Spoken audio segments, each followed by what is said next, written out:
Сайн байна уу сонсогчдоо. За тэгэхээр бидний мэдгүй уур амьсгалын подкастын маань 6 дахь дугаар та бүхэндээ хүрэхэд бэлэн болоод байна.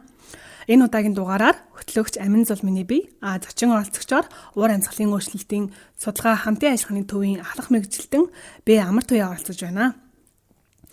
Тэгэхээр юун түрүүнд одоо оролцогчийнхоо яагаад байгаль орчинд ээлтэй доктортой хувцас загварыг сонгох болсон анхныхын сэдлийн талаар сонсъё гэж бодож байна. Энэ тухайга та товч яриач бас өөрийнхөө тухай танилцуулаач. За баярлалаа Амин Зулаа. Саяны Амин Зулын маань танилцуулсанчлан би уур амьсгалын өөрчлөлт судалгаа хамтын ажиллагааны төвийн төвд нүүрс төрөгч ба уур амьсгалын санхүүжилтийн ахлах шинжээчээр ажилладаг Амар туяа байна. Анх яагаад доктортой хувцас загвар сонирхох болсон бэ гэхээр бүр олон жилийн өмнө анх оюутан байхдаа эхэлсэн энэ талаар ер нь их сонирхох болсон. Тэгээ цаашлаад ээж болоод эмээ маань энд их нөлөөсөн л доо ер нь доктортой хувцас загвар гэж ярьж байгаа боловч энд манай Монгол уламжлалт те эгч дүүнэрийнхээ ах дүүнэрийнхээ хувцсыг өмсөж ингэж байгальтай ээлтэй байдлаар хандах байдал бол олон жилийн өмнө эхэлсэн гэж би ойлгодог. Тэгээд саяхан ерөөсөө 2018-19 онд би доктортой хөгжил ба бизнес гэдэг мастрынхаа зэргийг хамгаалж явахдаа яг энэ чиглэлээр илүү их сонирхож яг доктортой хувцас загвар гэж юу юм? Яагаад бид нар хүмүүс ер нь энэ чиглэлээр их мэдгэдэггүнтэй мэдээлэлтэй байх ёстой гэдэг талаар их сонирхох болсон. Баярлалаа. Тэгэхээр сонсогчид маань бас саяны ярианаас өнөөдрийн сэдв маань ямар сэдв вэ талаар ойлголттой болсон баг. Өнөөдрийн сэдв бол байгаль дээлтэй доктортой хувцас загвар sustainable fashion гэдэг сэдвээр байгаамаа.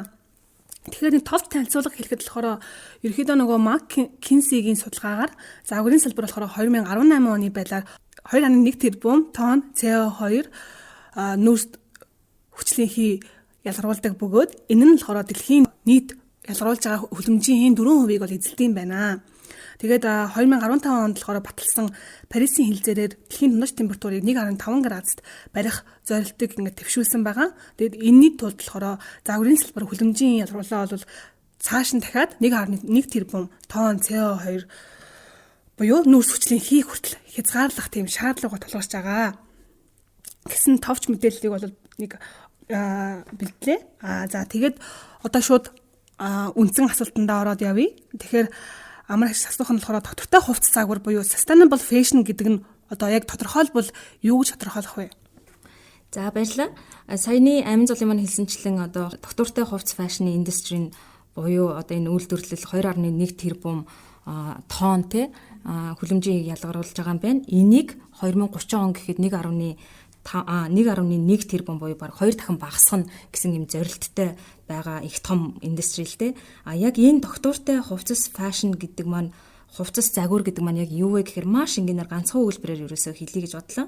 Энэ нь юу гэхээр хамгийн байгальд ээлтэй байдлаар материалаа тэг үндсэн түүхийн үедээ боловсруулж аваад тэгээд үйлдвэрлэх явцсан айгүй одоо өргөн хүрээтэй ажилчид ажлын нөхцөл байдал гэдэг айгүйх дэлгэрэнгүй ярина. Тэгвэл зөвхөн 3 юмыг үндсэн гэж ярих юм бол хамгийн байгальд ээлтэй байдлаар материалаа боловсруулж аваад үйлдвэрлээд тэгээд тараах буюу дистрибьют хийхэд одоо бүх зүйлэл хамгийн байгальд ээлтэй, хүндээ ээлтэй, хоргүй байдлаар ингэж хувцаа хамгийн эцсийн одоо хүлээн авагч буюу биднэрт хүрж байгаа энэ байдлыг л доктортой хувцас фэшн гэдэг.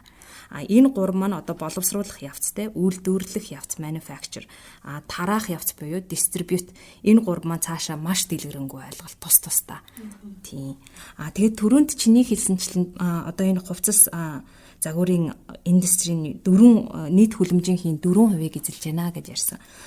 Энэ дээр одоо саяны миний хэлсэн биднэрт хамгийн эцсийн бүтээгдэхүүн болоод ирэх хүртлээр retail store буюу дэлгүүрүүдэд хүрэх процесс хүртлээр явагдах тэр бүх шатуудыг оруулаад мөн жилдээ тооцож байгаа хог хаягдaltaй хувцас чинь өөр айгүй хог хаягдал үүсгэж байгаа. Энэ хог хаягдлуудыг нэмээд тооцохоор мөн энэ 4% маань бүр 10% хүрт юм байна. Тийм. Тэгээд энэ хүлэмжийн ялгарлыг 10%-ийг эзэлдэг ийм том одоо индустри дөнгөж ойл буюу те тос газрын тосны дараах ордог 2-дугаарт дэлхийд 2-т ордог ийм том хүлэмжээ. 2-т ордог. Аж үйлдвэрийн салбар дотор 2-дугаарт ордог ийм том хүлэмжийн ялгаруулагч үйлдвэрлэл юм байна гэж судалгаа хийдэм билээ. Зөв. Тэгэхээр одоо энэ sustainable fashion буюу тодорхой хувцас загварыг чинь одоо эсрэг үг буюу одоо нөгөө талаасаа ярих юм бол fast fashion буюу энэ одоо хямд өртгөөр бүтээд маш одоо муу материалаар хийгдээд одоо загвар хөөдөг энэ хувцас загварын одоо сайн муу тал нь бас юу гэдэг юм болоо тэгвэл анх одоо энэ fast fashion гэдэг ийм үг хэллэг гэх юм уу те энэ бизнес модель нь анх 30 жилийн өмнө биднэрт одоо дэлхийд танигдсан ийм ойлголт яг чиний хэлсэнчлэн энэ ерөөсөө fast fashion гэхээр хамгийн одоо тренд буюу одоо загвар дагсан хамгийн хялбар төсвөр одоо байгальтай ээлгүй материалаар хийгдсэн энэ хувцсыг л ерөөсөө fast fashion гэдэг.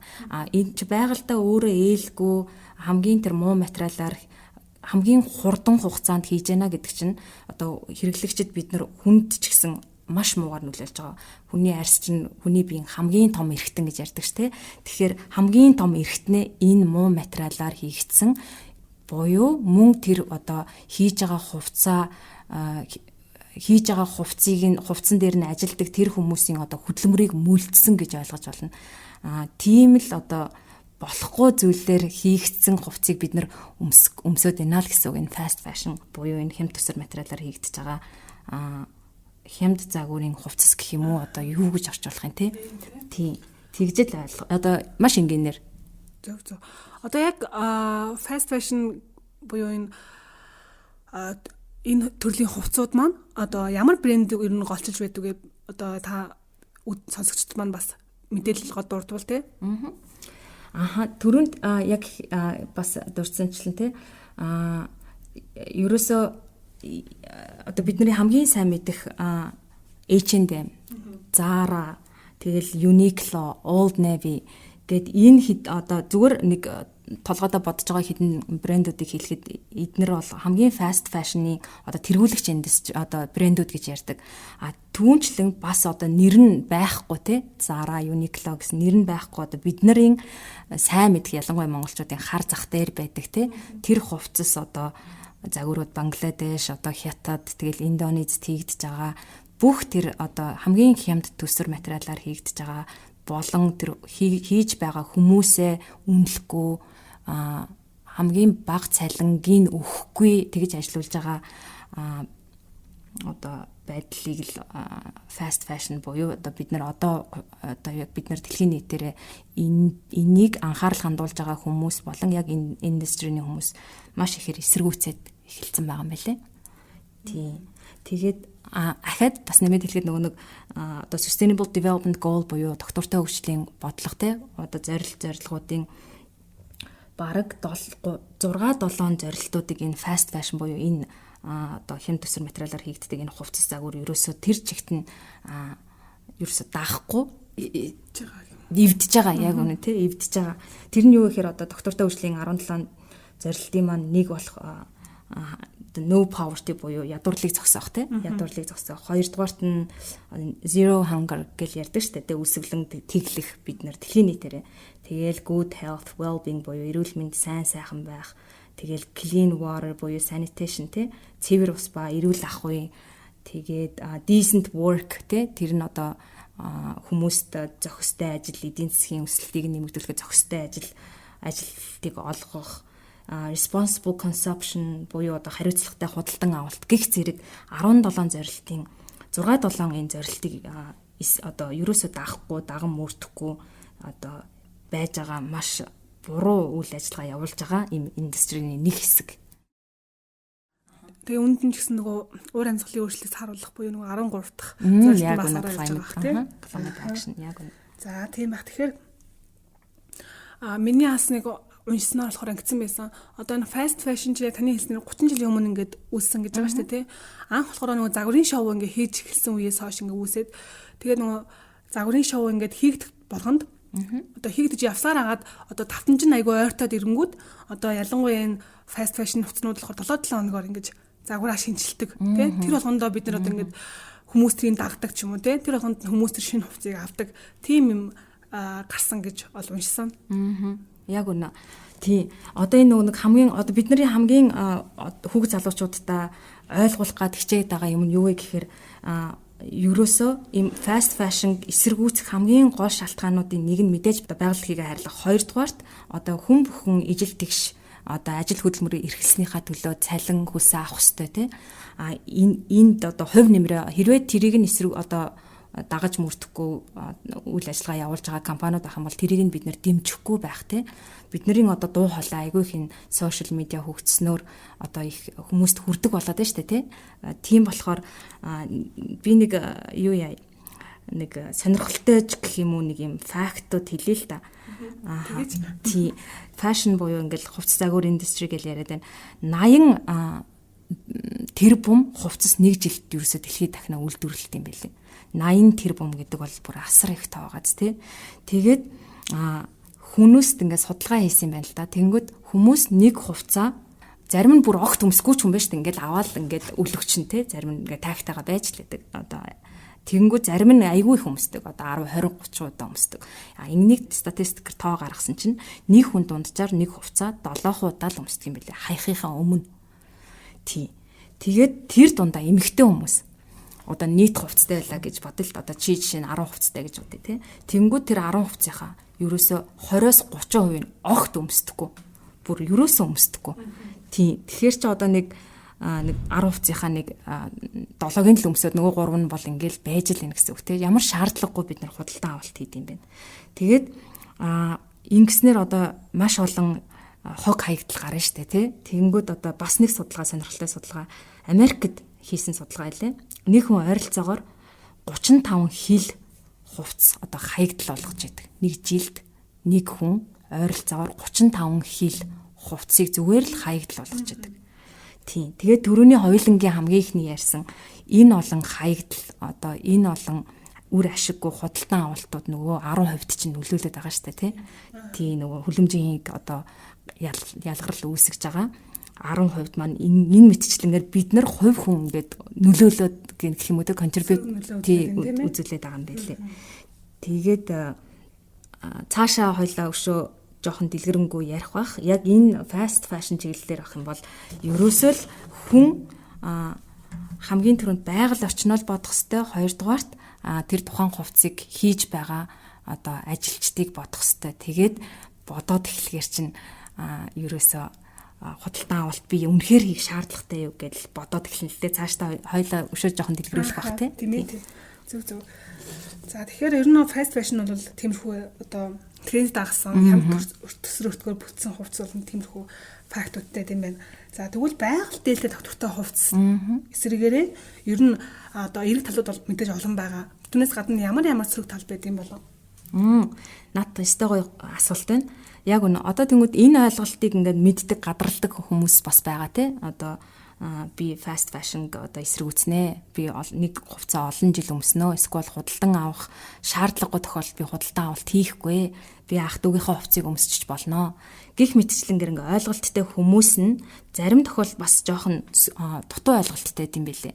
Юу гэхээр би нэгэн тал одоо худалдан авалт хийхдээ одоо доктортой хувцсыг доктортой энэ fashion буюу sustainable юм хувцас авч байгаа юм чинь ерөөсө хүссэн хэмжээгээр энэ ч гоё юм байна, энэ ч гоё юм байна. Энэ organic гэж байна, энэ sustainable гэж байна гэж дэлгүүрт ороод аваад байх нь бол бас тийм ч сайн биш, буруу ерөөсө.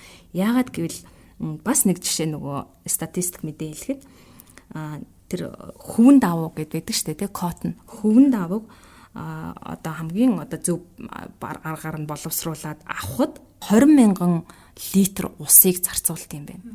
Тийм 20,000 литр ус нь нэгэн хил хөвөн давуу хийхэд л зарцуулж байна. Тэгэхээр нөгөө одоо хувцас загварын үйлдвэрлэлж ойролцоогоор 1.5 ихнайд усыг ингээд жилд зарцуулж байгаа байхгүй юу? Одоо би бүр тэр ихнайд гэдэг чинь одоо триллион гэсэн үг шүү дээ тий. Хувцас загварын үйлдвэрлэл нь ойролцоогоор ерөөсөө л 1.5 ихнайд усыг бид нар зарцуулж байгаа. Тэгэхээр дэлхий дээр одоо цэвэр усгүй байгаа хичнээн хүмүүс байгаа үлээ. Ойролцоогоор бас энэ тоо 750 сая хүн. Бүр асар их хүн бүр Монгол улсыг бүр хичнээн мянга нугуулсан тий. 750 сая хүн дэлхий дээр өнөөдөр энэ их хөгжсөн техник технологи хөгжсөн энэ үе эрэнд усыг одоо усны нөөцгүй гэх юм уу ингээ амьдарч байхад одоо тэр тухайн одоо sustainable гээд байгаа тэр органик хөвөн одоо бусад торог хүртэл ингээд зөндөл мэдээлүүд байгаа л та. Зүгээр ганц жишээ хэлэхэд тэр хөвөн дээр бидний одоо сайн мэдэх материал дээр ярихад 20,000 литр усыг ингээл зарцуулаад явж байгаа байхгүй юу. Тэгэхээр үнэхээр sustainable чиний асуултныг одоо яг хурангуулад хариулахад sustainable одоо хувцас байгаль дэлтэй хувцас загварын сөрөг нөлөө нь ерөөсөө л одоо хувцаа худалдаж авахын өмнө та өөрөөсөө надад үнэхээр хэрэгтэй юу те энэ хувцас. Энэ одоо 9,000 госнаа 1,000 голчих. Хямдарч. Энэ органик юм байна. Энэ sustainable юм байна гэд авахынхаа өмнө одоо бид нар чинь нэг хямдарсан гэдэг ойлголтын дээр агүй худалдаа авалт их дуртай штэ те. Ялангуяа эмэгтэйчүүд байх. Тэнгүүд нэгдүгээрт өөрөөсөө юу гэж асуухаа гэхээр надад үнэхээр энэ хувцас хэрэгтэй юу? Хоёрдугаарт түрүүний нөгөө судалгаан дээр үндэслээ те 7 удаа өмсөх юм байлээ ч гэдэм үү. Би одоо хэдэн удаа өмсөх вэ?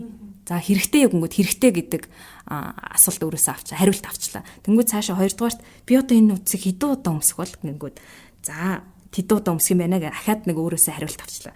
Гуравдугаарт ингэж асууж болно. Би энийг авахынхаа оронд те second hand буюу одоо урд нь өмссөн хувцсыг одоо авч болох уу? Одоо би тэгээд аваад орлуулчих юм бол надад боломжтой болов гэд ингээ асуу. За тэгэнгүүт одоо дөрөвдүгээр асуух асуулт нь өөрөөсөө юу гэхэл энэ үнэхээр sustainable хувцс мөн үү гэл одоо нөгөө tag буюу яарлагдсан дээр нь одоо ийм аргаар ингэж хийсэн organic cotton moton гэл ингээл баахан олон заавар зөвлөгөөнүүд нь байдаг штэ. Тэгэл тэрийгээ ингээл уншаа явж байхдаа хүн өөрөө боддtiin байна л да. Ямар их одоо судалгаа хийх хэрэгтэй юм бэ? Ганцхан хувцас авахын төлөө ингээ аяанда чи ингээ залхуураад эхэлнэ. Ийм олон асуухгүй штэ хүн дэлгүүрт очичоод нэг лангууны өмнө зогсчоод надаа энэ хэрэгтэй юу? Би хэдэн удаа өмсгөл энэ үнэхээр энэ хувцсыг хийсэн хүн хангалттай одоо цагийн одоо $7 авах байсан бол $7 авсан болов эсвэл одоо хүүхдээр зүгээр хийлгүүлсэн гэд хүчээр хийсэн ажиллаар гарсан бүтээгдэхүүн болов гэл ийм олон юм асуугаад өөртөө яриа зогсож явахдаа залхуучин хүрнэ. Тэгээд залхуу нь хүрээд ерөөсөө за төгтөв гэл авах болчих хэрэгтэй. Тийм ихэнх тохиолдолд. Тэгээд өөрийгөө залхаах зорилгоор өөртөө мэдээлэл өгөх зорилгоор бас байгаль орчинд ээлгүй гэж бодох зорилгоор тухайн хувцсыг хийсэн хүн нь одоо одоо нөхцөл байдалд хийсэн бэ гэж бодож байгаа л өөрийгөө ерөөхдөө жоохон залхаагаад надаа энэ хувцс хэрэггүй байна гэж гараа явчихад чи маргааш нь өөр хувцс олоод өмсөж чинь өөрийнхөө хувцсан дотроос тийм аргаар sustainable consumption гэж яриад байдаг шүү дээ нөгөө одоо зөв худалдан авалт доктортой хэрэглээ ч юм уу тийм байдлаар явж болно. Ерөөс энэ бас энэ одоо fast fashion энэ доктортой хувцс загварын индастри гэж яриад байгаа. Энэ одоо fast fashion ялангуяа яриад байхад түрүүнд энд чи ерөөсө дандаа л нөгөө байгаль дээлгөө инээ тэрэгэл ярьж исэн. Тэнгүүд бас нэг судалгаагаар яг өнөөдрийн байдлаар одоо яг энэ одоо цаг үед хүүхдийг нөгөө одоо хүчээр одоо боолчлын үе гэлээдэг шүү дээ. Яг тийм байдлаар хүүхдүүдийг насан туршаагүй 18-аас доош 16-аас доош насны хүүхдүүдийг бүгдийг хүчээр ингээд одоо подволд бүр айгүй их судалгаанууд байдаг. Бүр баримтат кинонууд ч байгаа. Подволд тэг бөөнөр нь ингээд тэр зөвхөн тэр одоо цагаан хувцсыг ягаан болгохын тулд баах олон хүүхдүүдийг химийн бодисонд нь хордуулад ингээд хүчээр ажил хийлгүүлж байгаа.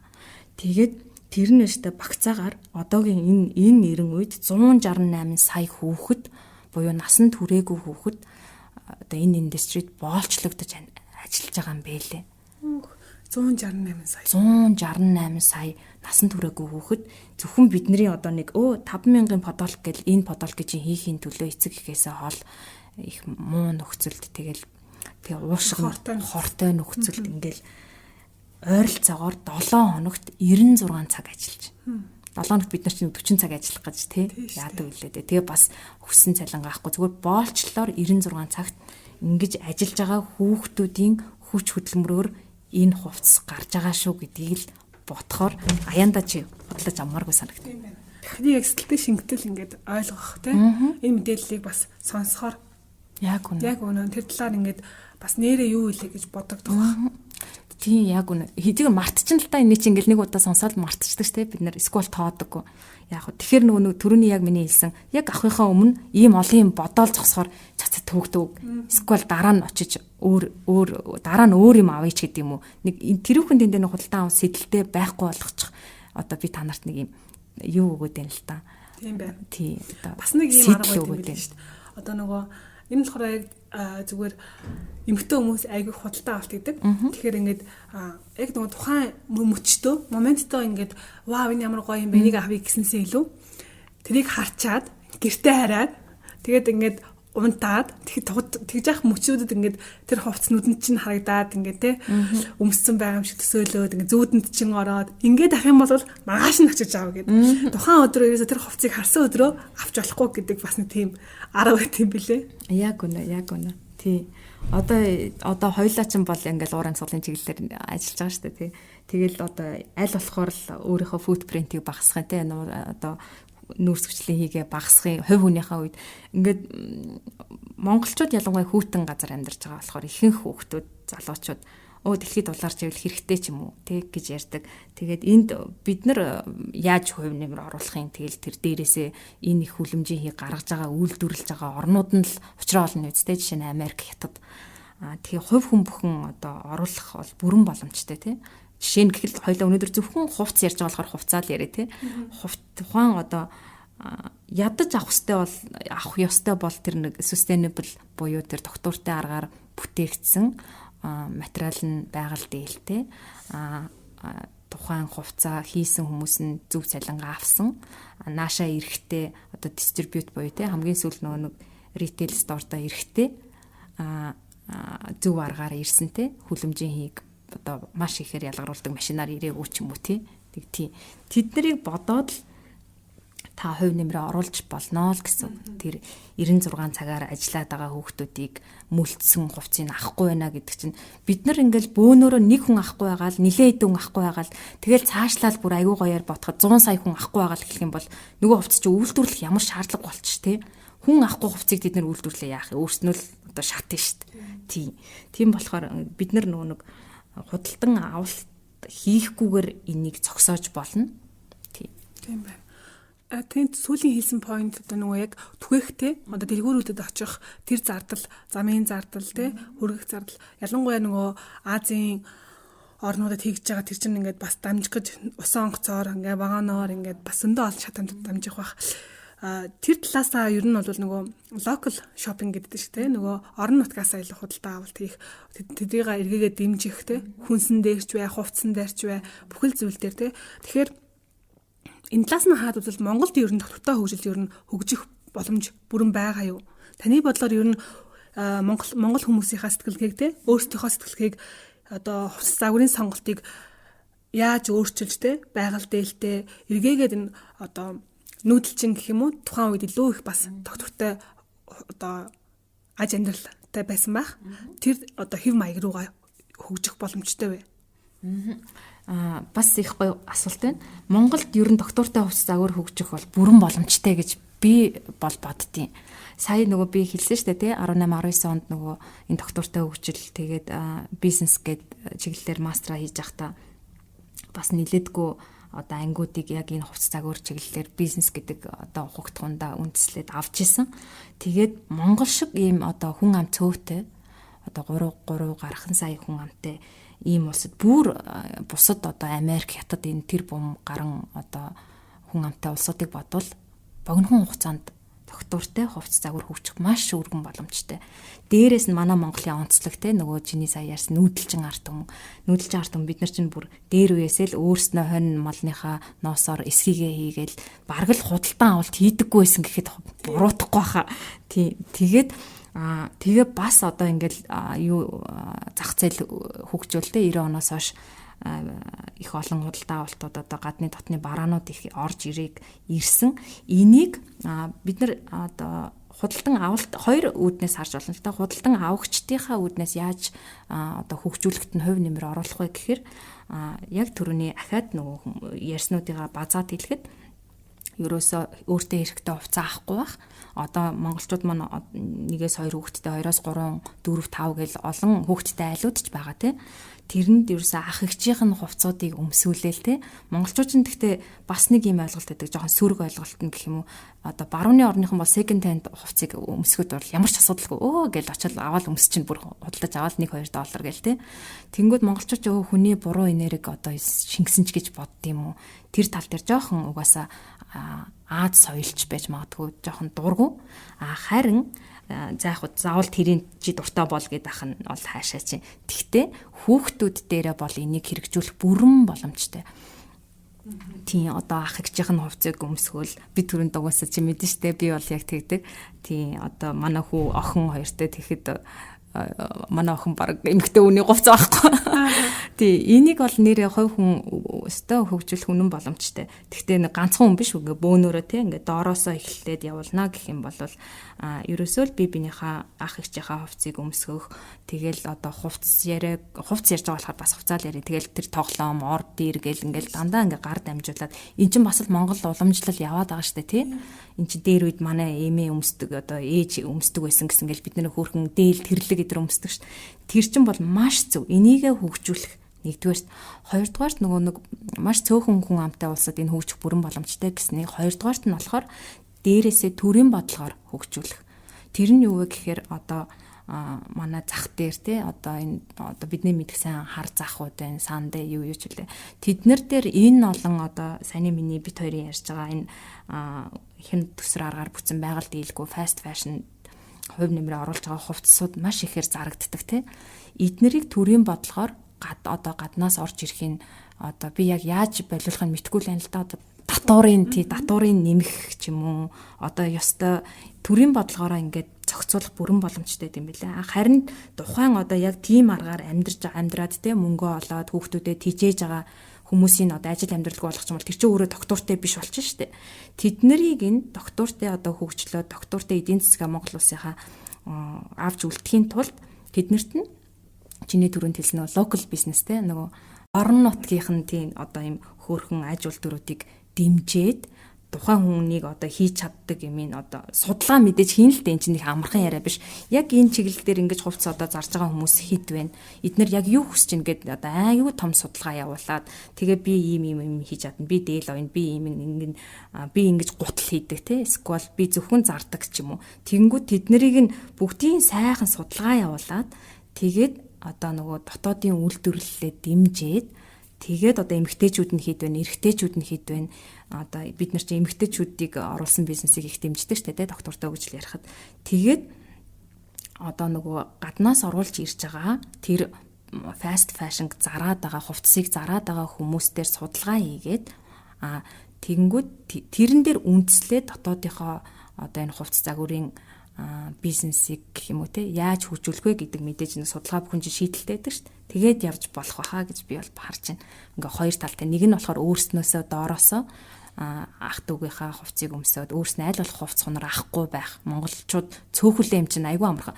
Ингээл нэг хүн эхлээл, хоёр хүн эхлээл, нэг 300-400 хүн л тэгээд эхэлчихэд л ер нь айгүй боломжийн болчихж байгаа байхгүй. Тэнгүүд яг дээрээсээ адилхан төрийн бодлого нь ингээд голдоо уулзаад тэгээд энэ fast fashion-гүү одоо Монгол улс болох бол бүрэн боломжтой. Мэдээж цаг хугацааны асуудал байгаа.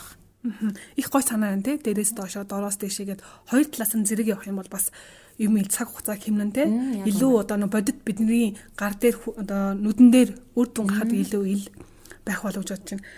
Энэс гадна нөгөө Монголд бас одоо яг одоо залуучууд нийлээд хэд хэдэм өөрсдөө юм онцлогтой юм хуучин хувцсны дэлгүүр нээж байгаа юм билэ.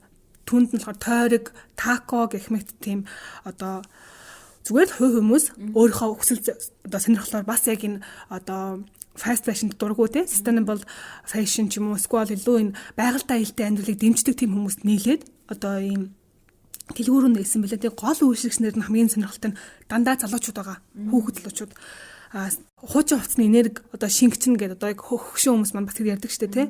Одоо жоо ахмиг настай хүмүүс маань. Тэгэхээр тэр үе маань бас энэ одоо шинээр гарч ирж байгаа үе маань энэ иймэрхүү зүйл итгэдэггүй. Заавал биш энэ хувцас авах шаардлагагүй. Хуучин хувцас яг адилхан байвал аваал өмсчи. Эсвэл тэрийг нь дахиж шинжилээд өөрийнхөө сонирхолд тааруулаад тэ загварын өөрчлөлт өмсөе тэ. Угаасаа загвар гэдэг зүйл чинь ингээд 20 жилдээ 30 жилдээ ингээд эргээд бас тренд болоод байдаг зүйл учраас тэгээд тарпизм өмд одоо тий 90 онд модонд оржсэн бол эргээгээд модонд ордог ч юм уу тий. Монголд бас саяхан анх удаа нөгөө байгаль дэлтэй мэрэгжлийн дизайнеруудын хүрээг тэлэх зорилготой тийм Trasham 21 буюу одоо трашиг фэшн болгоё хогийг тий илүү загвар болгоё 21 гэсэн тийм тэмцээн болсон юм байна тий. Тэнд нь маш олон залуучууд оролцоод өөрсдийн гэсэн тий одоо байгаль дэлтэй хувцас загваруудыг бүтээгээд тийм уралдаан болж өнгөрсөн юм билээ. Иймэрхүү шин зүйл бас гарч байгаад айгу баяртай байгаа. Яг үнэ. Гоё мэдээлэлээ тий. Тэгээд бас нэмээд хэлэхэд ерөөсөө энийг эсэргүүцэх маш олон шалтгаанууд байгаа тий. Бид хоёр дурдсан ингээл хүлэмжийн хийнд ялгаруулалтанд төв нэмрээ оруулахгүй байх. Доктортой хөгжлийн энэ олон зорилтуудыг эднэр ингээ эсэргүүцэж юм уу? Химийн бодисоор одоо өнгө оруулсан хувцснуудыг хийж гин гэдээ ярьж байсан. Тэгэхэд одоо бас нэг сонирхолтой ганцхан факт хэлэхэд нөгөө химийн будгаар ингээд одоо хүссэн өнгө гаргаж штэ тий. Ягаан цагаан ногоон гэл тэгэнгүүт ерөөсөө энэ ч эргээгээд тэр олон химийн бодистой одоо хаягдал буюу химийн бодисууд ингээ хэрэггүй болоод хаягдж байгаа тэр урс одоо тэр бохирдол нь урсгал ус далай горих гол руу жил бүхэн орд юм байлээ. Ордог гэсэн судалгаа байлээ. Тэнгүү тэр нь 200 тонн химийн будагтай хог хаягдал болсон ус одоо бидний одоо их дэлхийгээ хайрлыг гэд яриад байгаа нөгөө гол горих руу ч орж ийн, далай руу орж ийн. Тэгэхээр тэд нар чинь дотроо нөгөө экосистем те тэр далайн амьдралыг яаж амираар сүнөөж байгаа байлээ. Тэр загас жараханууд одоо биднэрт буцаал нэг далай ёроолдог байгаа тэр одоо нэг coral гэдэг нэг юу гэдэг штэ. Нэг бодис гэнэ ургамал тэр чин одоо яаж амир хортж जैन. Тэд нар одоо бид нар юугүй хүчил төрөгчөө модноос авдаг гэж ярьдаг штэ тий. Тэрнтэй яг адилхан бид нар бас далайнаас авдаг. Тэгээд далайн ус бол биднэрт айгүй маш их хэмжээгээр хүчил төрөгч өгдөг. Бид нар далайд алслагдмал ч гэсэн ингээд дэлхий чи 3.2 далай гэж бодохоор бид нар яалтчгүй хүчил төрөгчөө далайн уснаас модноосоо авч байгаа. Тэгээд энэ химийн хортой бодисоор одоо ундаалагдж байгаа тэр олон загас жараханууд тэр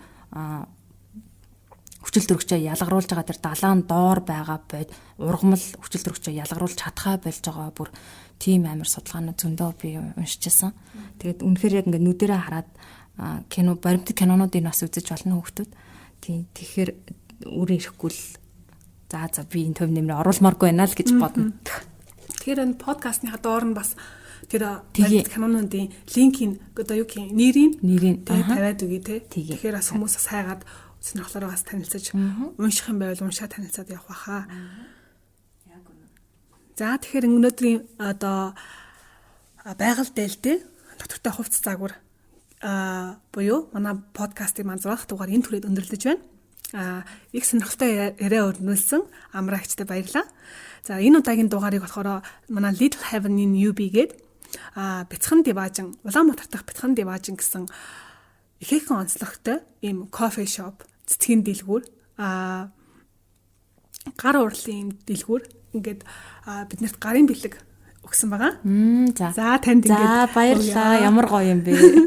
Тэгэхээр энэ Бяцхан Диваажин гэх газар болохоор бидний ивентэд бэлэг өгсөн байгаа. Энэ бэлэг нь болохоор ерөөхдөө андаа яг өөрсдийнхөө гараар хийж бүтээсэн зүйлсийг тий гарын саван тэгээд энэ гар урлаар хийсэн аяг бас бэлгэлсэн байна.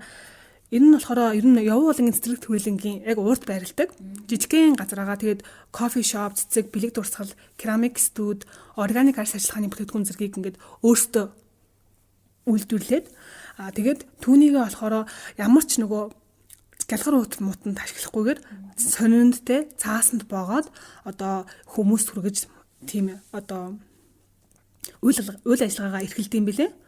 Одоогийн хамгийн том давуу тал нь болохоор яг байгаль дэлтэй бидний яриад байгаа хог хаягдал гаргадаг те гэдгээр онцлог юм билээ. Одоо тэгэхээр бусад дэлгүүр, кофе шоп те иймэрхүү газрууд маань ч гэсэндээ жижиг юм яг энэ local business буюу нөгөө Монголын өөр дотоодын жижиг дунд одоо тийм үйлдвэрлэлээ бас бид нар бас дэмжих шаардлага тэ хэрэгцээ шаардлага байгаа шүү.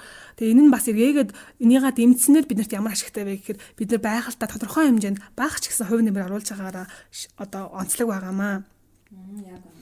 Тэгэхээр та бүхэнд ч бас энэ бяцхан диваажин гэдэг газараар ороод гараарай гэж хүсэж байна. За маш гоё хөөрхөн бэлэг өгсөнд баярлалаа. Маш их сонирхолтой гоё ярилцлагандаа урьж авчирсанд амин золтой маш их баярлалаа. Энд битүүрийн өнөөдрийн ярьсан одоо sustainable fashion буюу доктортой хувцас загвар сэдв бол маш өргөн хүрээтэй сэдвэлтэй.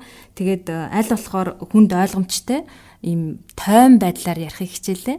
Тэрнээс энэ чинь бүр одоо түрүүний зөвхөн миний хэлсэн 3 үзүүлэлттэй үйлдвэрлэх явц эхлээд тэгэл үйлдвэрлэх явцаас эхлээд бидний гар дээр хүрэх явц хүртэл бүр тус тустай их нарийн судалгаа шинжилгээ ордог ийм өргөн хүрээтэй одоо ойлголт. Тийм. Тэгтээ та нартаа аль болохоор маш энгийнээр нэг жохон мэдээлэл өгөх зорилгоор битээр ярилцлаа. Маш их баярлалаа. Тэгээ сонсож байгаа бас сонсогчдынхоо дараагийн худалдан авалтан дээр бас яг түрүүний нөгөө аргачлалыг ашиглаад тий нөгөө хэрэгтэй асуултуудаа өөрөөсөө асуугаад яг үнэхээр хэрэгтэй юу хэрэггүй юу гэдгээ бас сайн бодож үзээрэй гэж уриалж байна. Би ч бас тэгнэ. Тэгэрээ. Тий тэгэхээр яг залхуун хурж гэнэ үү те яшиг болиг яваад өгчөж гэнэ үү яаж гэнэ бүгдээрээ хамтдаа. Тэгээд тэр үр дүнгээ бас гарвал бас те манай подкастын доорноос комментээр бид нартай хуваалцаарай гэж хүсэж байна. За баярлалаа.